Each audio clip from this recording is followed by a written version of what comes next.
China wants to build the world's most powerful military by 2049. China is quickly outclassing America's assets in the Western Pacific. Chinese leaders have laid out a plan for deploying the world's best armed forces no later than 2049. If the United States is to prevent China from becoming the world's leading military power, it needs a plan of its own. That's the sobering warning in a June 2019 report for the Center for a New American Security by former Deputy Defense Secretary Robert Work and co-author Greg Grant. Chinese leaders resolve hardened in 1991 as they watched the United States-led coalition pummel Iraqi forces with seemingly ceaseless barrages of precision-guided munitions. A key lesson China took from the 1991 Desert Storm campaign was to strike hard and fast during war's earliest stages, as initiative once lost would be all but impossible to regain against an opponent capable of 24-hour, all-weather guided munitions bombardment, Work and Grant wrote. By the mid-1990s the senior leadership of the People's Liberation Army realized they were engaged in a long-term military technical competition with the United States, and their strategic aims would necessarily be achieved through a series of distinct temporal phases. Phase 1 would see the Chinese military compete with the United States from a position of technological inferiority.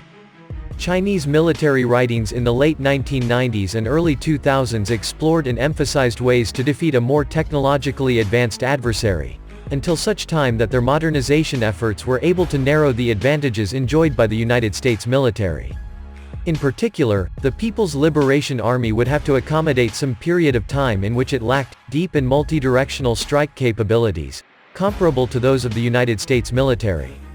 Phase 2 would occur when the Chinese achieved a position of rough technological parity in guided munitions and battle network warfare, making it far more likely China might be able to deter a United States military intervention in the East Asian littoral. And Phase 3 would represent the desired end state, when the Chinese military would establish a position of outright technological superiority over United States military forces, enabling the People's Liberation Army to confidently move out of its first island chain bastion and push United States forces out to the second island chain, east of Japan and the Philippines, and even beyond. In 2019, China was still in Phase 1. But Phase 2 is looming as China's economy expands and Chinese technology improves, in part owing to widespread industrial espionage. China's theft of major technologies is one key tenet of the People's Liberation Army's plan. In addition, Beijing's armed forces are developing the capabilities and concepts to conduct systems destruction warfare, the crippling of the United States battle network's command, control, communication and intelligence systems. The Chinese also are planning on attacking effectively first by amassing an arsenal of long-range precision missiles and advanced targeting systems that provide a high probability of penetrating United States battle network defenses in the opening stages of a conflict. Developing assassin's mace capabilities, what the United States Defense Department terms black capabilities that are held in reserve until unveiled in the event of war, to surprise the adversary with attacks from unexpected vectors. Becoming the world leader in artificial intelligence and then deploying that technology for military superiority. It is long past time for the Department of Defense to craft a measured response, Work and Grant wrote.